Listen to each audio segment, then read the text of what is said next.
Graça e paz, meu irmão, minha irmã, meu amado, minha amada, tudo bem com você? Bom dia, boa tarde, boa noite, boa madrugada, dependendo do horário que você chegou até essa mensagem. Hoje é dia 18 de fevereiro de 2024. Agora, esse momento que eu gravo é exatamente 11h34 da manhã. E seja bem-vindo a mais uma mensagem. Deus abençoe sua vida. Bora, né? Falar mais um pouquinho de Deus, entregar mais um pouquinho aquilo que o Senhor coloca no meu coração, para que a mensagem possa ser compartilhada, né? É isso que Jesus quer. Jesus quer falar o nosso coração, mas isso não pode ficar guardado somente para nós. A gente precisa compartilhar. E é isso que eu estou fazendo, e é isso que eu vou fazer, e espero que essa mensagem ela seja realmente uma edificação, uma luz para a tua caminhada, uma edificação para a tua vida e ensinamento, né? Porque, além de tudo, Jesus foi nosso professor, Deus, ele foi nosso professor, ele é, né? Jesus, ele é nosso professor, Deus é nosso professor, o Espírito Santo é o nosso professor. Então, que a gente possa também aprender um pouquinho mais como eu aprendo. Eu espero que vocês possam usar essa mensagem para aprender, para edificar a tua caminhada, ou para afirmar algo que você está buscando, enfim. A palavra de Deus, a palavra de Deus diz que não volta vazia, né? A Bíblia diz que a palavra de Deus não volta vazia. Ela sempre alcança o propósito para qual ela foi destinada. Então, eu creio que alguém vai receber isso aqui, alguém vai fazer um bom uso, alguém vai realmente mudar a vida, alguma coisa vai acontecer com essa palavra. Amém? Então vamos lá, para a gente iniciar a nossa mensagem. O tema, deixa eu só trocar aqui, isso, assim. O tema da mensagem de hoje é esse: tudo é dele, é por ele e é para ele.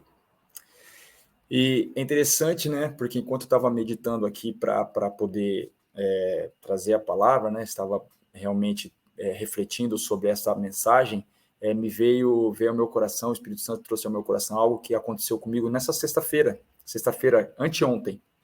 É algo que eu ouvi de uma pessoa, como é que eu posso dizer, para não ser tão agressivo com uma pessoa religiosa, tá? Porque a religião não tem nada a ver com fé.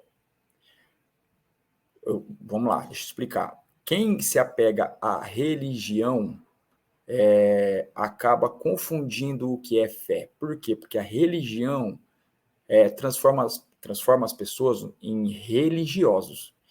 E os religiosos, eles se apegam à religião. Então, eu vejo muito na internet as pessoas falando sobre a fé católica, a fé protestante, a fé isso, a fé aquilo. A fé é uma só. Não existe fé católica, não existe fé protestante, não existe fé adventista, não existe isso, né? Então, o religioso, ele se apega nisso, né? Ele se apega à religião, e esse apegar na religião acaba dividindo o povo e acaba trazendo confusão na mente da pessoa, porque a religião, ela faz você se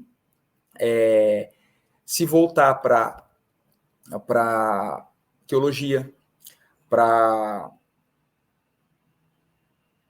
como eu posso dizer, para cultura, para várias coisas que não tem nada a ver com a fé, né? Então, assim, eu ouvi de uma pessoa, né, na sexta-feira, que o que está acontecendo, nem tudo nós podemos atribuir a Deus, nem tudo a gente pode colocar Deus no meio. Caraca, velho, como assim? Nem tudo a gente pode colocar Deus no meio, se tudo foi criado por Ele. Tudo que nossos olhos enxergam, tudo o que os nossos ouvidos ouvem, tudo que os nossos sentidos sentem, tudo foi criado por ele. Por isso que é esse tema que tudo é dele, é por ele e é para ele, tudo, e não é metade, não é 90%, é tudo. Então, tudo é atribuído a Deus. Tudo que acontece na nossa vida é atribuído a Deus. A pessoa errou por falta de atenção. Meu, não tem nada a ver com Deus. A pessoa errou porque ela teve falta de atenção. Mas Deus permitiu isso. Quando você passa a entender a fé, que a fé realmente é você crer num Deus que tem o controle de todas as coisas, e você deixa de ficar apegado à religião, você vai entender que Deus está em tudo. Deus realmente tem o dedo dele em tudo, inclusive num erro teu. Eu, por exemplo, hoje eu sou professor, e hoje eu estou desempregado, sem aula, por um erro meu.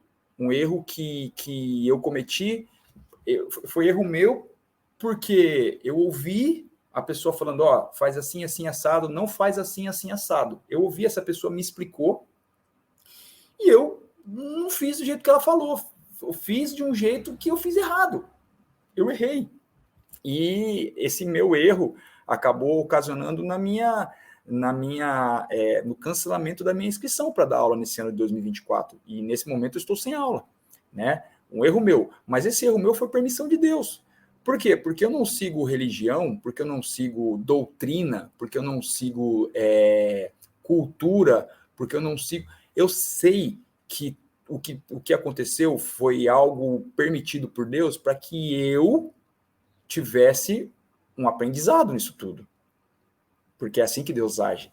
Então, esse vídeo a gente vai entender um pouquinho que o nosso inimigo, que o inimigo das nossas almas, ou seja, o diabo, o que ele quer fazer conosco. Ele quer realmente, ele quer cegar o nosso entendimento para Deus. Ele quer tirar realmente Deus do centro de tudo, e tudo é tudo. Não é algumas coisas, é tudo, né? Então, para a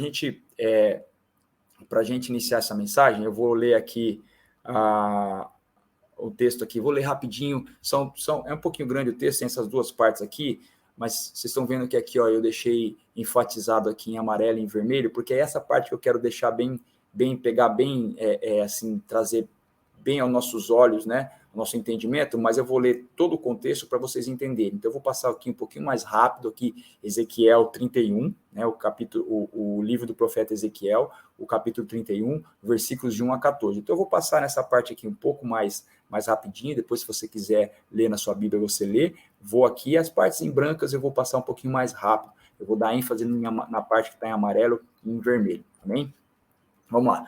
No 11º ano, no 3º mês, no 1º dia do mês, a palavra do Senhor veio a mim dizendo: Filho do homem, diga a Faraó, rei do Egito, e à multidão do seu povo: a quem você é semelhante em sua grandeza?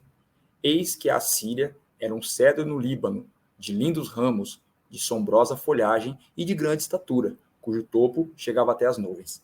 As águas o fizeram crescer, as fontes do abismo o fortaleceram, fazendo correr as suas torrentes no lugar em que ele estava plantado e enviando os seus ribeiros para todas as árvores do campo. Cresceu mais do que todas as árvores do campo. Os seus galhos se multiplicaram e os seus ramos se alongaram, por causa das muitas águas durante o seu crescimento. Todas as aves do céu se aninhavam nos seus galhos, todos os animais do campo davam cria debaixo dos seus ramos, e todos os grandes povos se assentavam à sua sombra. Ele era formoso na sua grandeza e na sua extensão dos seus ramos, e na extensão dos seus ramos, porque as suas raízes, Senhor Jesus, cobriu aqui, deixa eu só pegar aqui, que a palavra daqui, porque as suas raízes, espera lá, porque as suas, tá, deixa eu ver aqui, ele era formoso na sua grandeza e na extensão dos seus ramos, porque as suas raízes estavam junto às muitas águas. E aí continua aqui. Todas as árvores do Éden, que estavam no jardim de Deus, tinham inveja dele. Agora vamos lá, parte amarela. Portanto, assim diz o Senhor Deus, visto que ela elevou a sua estatura, o seu topo chegou até as nuvens e o seu coração ficou orgulhoso da sua altura, eu entregarei essa árvore nas mãos da mais poderosa das nações, que certamente lhe dará o tratamento que a sua impiedade merece.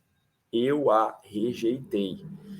Os mais terríveis estrangeiros dentre as nações a cortaram e a abandonaram. Os seus galhos caíram sobre os montes e por todos os vales. Os seus ramos jazem quebrados em todos os ribeiros da terra. Todos os povos da terra se retiraram da sua sombra e a deixaram.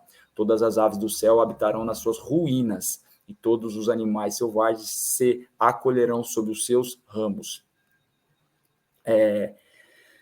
Agora aqui, para fechar a parte em vermelho. Isso aconteceu para que todas as árvores junto às águas não elevem a sua estatura, nem levantem o seu topo até as nuvens, e para que as bem regadas não venham a confiar em si, por causa da sua altura. Aleluia, glória a Deus. Bora lá, vamos meditar um pouquinho na palavra então, né? Então, o ensinamento que Deus quer nos entregar por meio desta mensagem é sobre o orgulho. O orgulho, na verdade, é a origem do pecado e a causa da expulsão do anjo de luz, Lúcifer, do céu. Aí aqui, né, a palavra diz, né, lá em Isaías 14, capítulo 14, os versículos 12 a 14.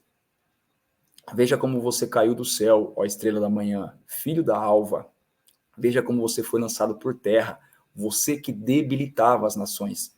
Você pensava assim: subirei ao céu, exaltarei o meu trono acima das estrelas e me assentarei no monte da congregação, nas extremidades do norte. Subirei acima das mais altas nuvens e serei semelhante ao Altíssimo. Então, olha aqui, olha só. Aqui, a palavra, né, ele está mostrando para a gente como foi que Lúcifer caiu, Satanás, o diabo caiu, né? O diabo era um anjo de luz, ele era o anjo mais belo do céu, né? Depois você procura aí sobre como ele era, né? As vestes dele eram ornadas com todos os instrumentos musicais, ele era o mais belo. Então, assim, ele, por ser o mais belo, talvez o mais poderoso, ele se exaltou, ele se tornou orgulhoso. Então, a gente pensa que o primeiro pecado foi lá no Éden, né, com Adão e Eva.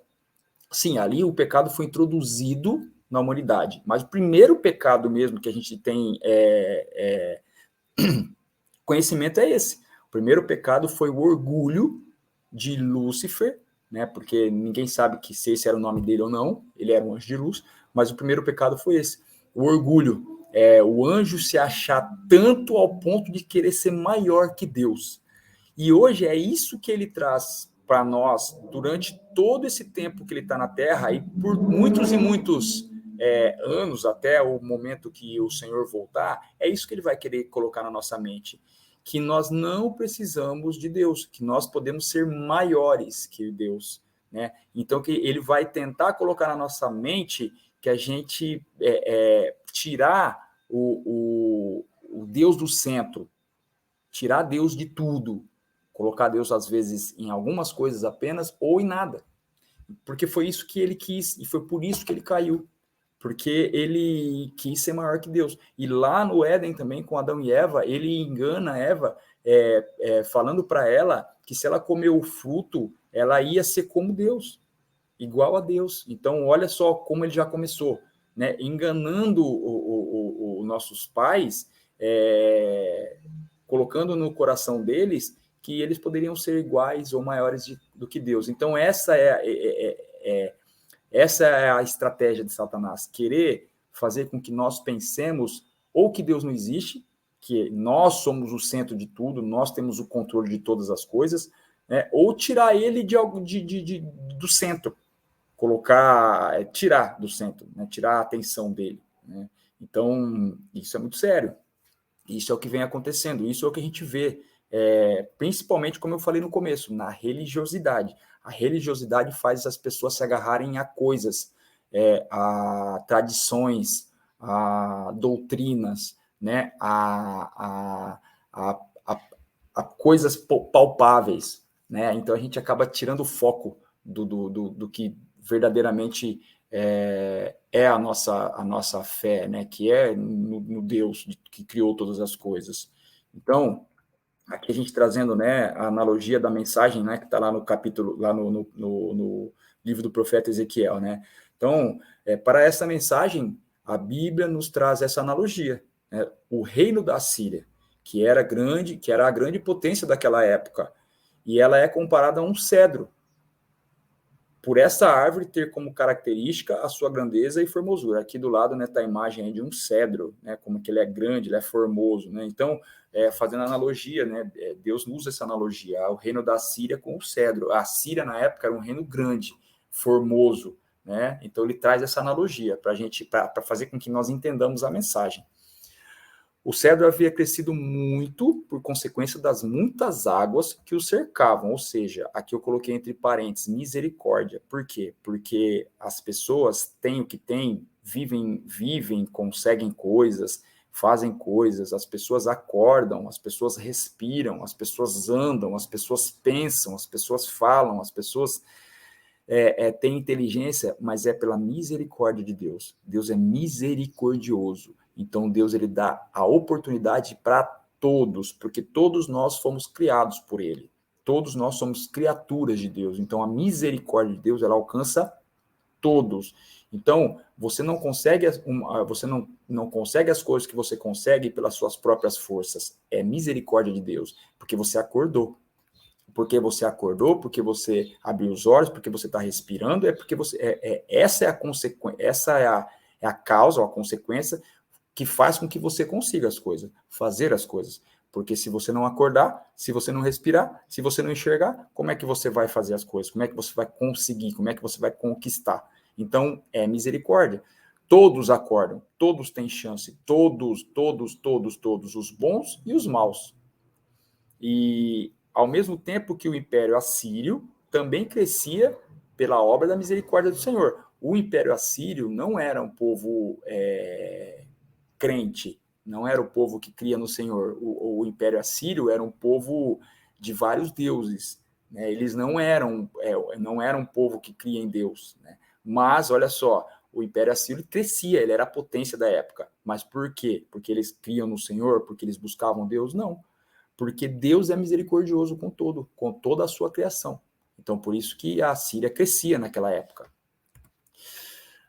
A consequência do crescimento do cedro em seus grandes galhos e folhagens foi o quê? Fornecer sombra e abrigo para as aves, para os animais selvagens e até mesmo para o homem.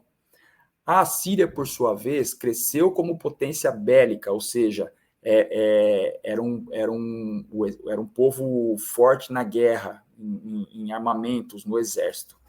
E como comércio também, a Síria era um povo forte no comércio, onde muitos outros povos vinham até ela para comprar e vender.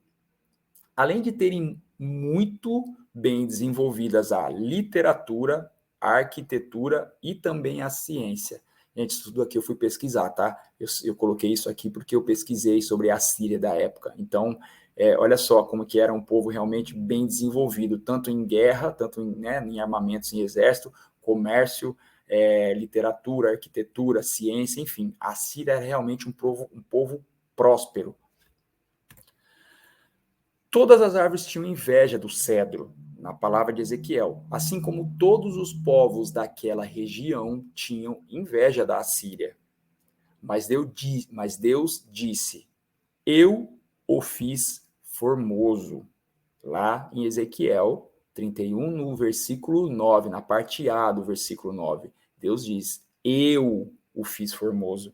Então presta atenção, Deus te fez assim, Deus te deu esse dom, Deus te deu esse potencial, foi Deus que te deu. Você não conseguiu a esmo, você não conseguiu por osmose, você não conseguiu aleatoriamente, Deus te criou, Deus te deu tudo isso, porque Ele é misericordioso.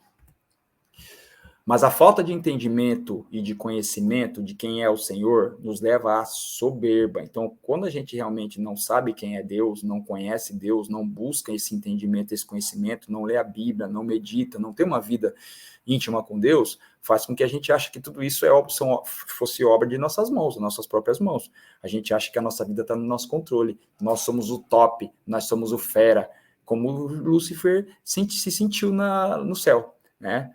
E a soberba nos empurra para a vaidade, que culmina com um coração cheio de orgulho, ao qual Deus certamente rejeitará. E aqui está dizendo lá no versículo 10 e 11, né? Então fala assim no versículo 10 e 11, olha só. Portanto, assim diz o Senhor Deus, visto que ela se elevou a sua estatura, o seu topo chegou até as nuvens e o seu coração ficou orgulhoso da sua altura, eu entregarei essa árvore nas mãos da mais poderosa das nações, que certamente lhe dará o tratamento que a sua impiedade merece. Eu a rejeitei. Então, assim, Deus, ele rejeita um coração orgulhoso. Deus, ele rejeita um coração soberbo. Deus, ele rejeita um coração que é vaidoso. O que Deus aceita? Um coração humilde, um coração que realmente entende que é completamente dependente dele, né? A gente entender que as nossas conquistas, sim, nós precisamos fazer a nossa parte, mas tudo é dele, tudo é para ele e tudo é por ele. Tudo que a gente tem, tudo que a gente consegue, tudo que a gente faz, tudo. O mais simples do nosso cotidiano é permissão de Deus. Quando você entende isso, você consegue ter uma vida eu não sei, não me fugiu aqui a palavra, mas é diferente. É diferente. Ninguém é ou seria coisa alguma sem Deus. E aqui eu coloquei para ler o versículo 14, né? O versículo 14 diz assim: isso aconteceu para que todas as árvores junto às águas não elevem a sua estatura, nem levante o seu topo até as nuvens, e para que as bem regadas não venham a confiar em si, por causa da sua altura, porque todas foram entregues à morte, às profundezas da terra, no meio dos filhos dos homens, como os que descem a cova. Então, assim, ninguém é ou será coisa alguma sem Deus. Ninguém é ou será nada sem Deus. A gente depende dele. O ar que nós respiramos vem dele. O chão que nós pisamos vem dele. Os nossos sentidos vêm dele. O nosso corpo funcionando bonitinho vem dele. Eu estou doente. Tem coisas que não funcionam. É permissão dele. É ensinamento para você. Então, ninguém é ou será, ou seria coisa alguma sem Deus. Não dá para tirar Deus do centro, não tem como, você não consegue nada por você mesmo, não dá, é misericórdia. Por mais que a pessoa não seja crente, a pessoa não seja ateu, um ateu que tem tudo. Mas como é que uma pessoa que é ateu tem tudo? Foi o que eu falei, Deus é misericordioso, a misericórdia dele é para todos. E aqui, eu vou mostrar isso para você. A palavra de Deus diz isso. As misericórdias dele, que são infinitas, eternas, são a causa de sermos quem somos e termos o que temos. Olha o que diz lá em Mateus 5:45. Para que vocês venham a ser filhos de seu Pai, que está nos céus. Porque ele faz raiar o seu sol sobre maus e bons, e derrama chuva sobre justos e injustos. Sem sol, ninguém é nada. Sem o sol, a terra morre. Sem a chuva, a terra morre. Então, olha o que Jesus ensina. Ele faz raiar o sol sobre bons e maus. Derrama chuva sobre justos e injustos. Então, é a misericórdia de Deus que é derramada sobre todos, bons e maus, porque todos são criaturas de Deus, né? Todos têm uma chance. Por que ele faz isso?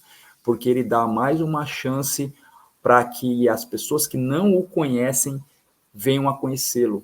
Então, todo dia, todo amanhecer, todo acordar é mais uma chance de Deus, é mais uma oportunidade que Deus dá para a gente, para que a gente possa viver uma vida de acordo com aquilo que ele quer para nós, né? Acho que aqui acabou o nosso slide. Então, deixa eu voltar aqui, deixa eu só tirar aqui para a gente terminar. Vamos lá.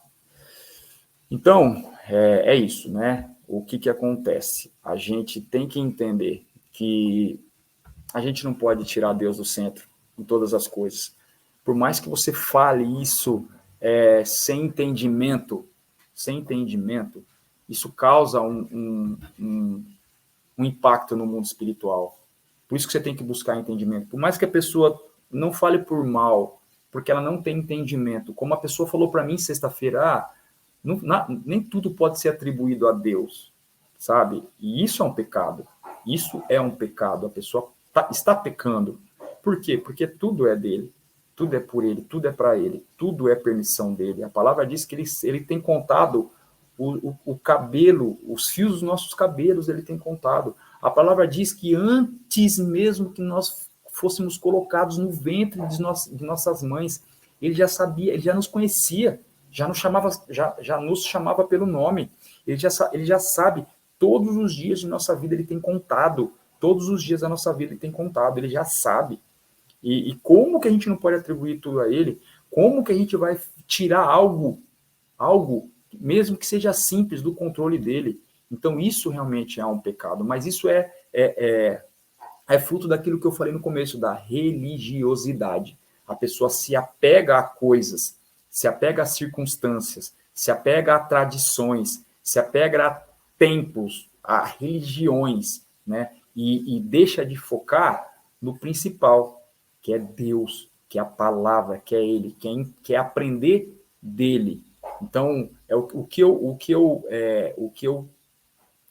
vem no meu coração para te aconselhar. Aprenda do Senhor, aprenda com Ele. Onde que você vai aprender com Deus? É lendo a Bíblia, é se apegando às coisas de Deus, é trazendo para a sua vida aquilo que vem dele, afastando aquilo que te afasta dele, né?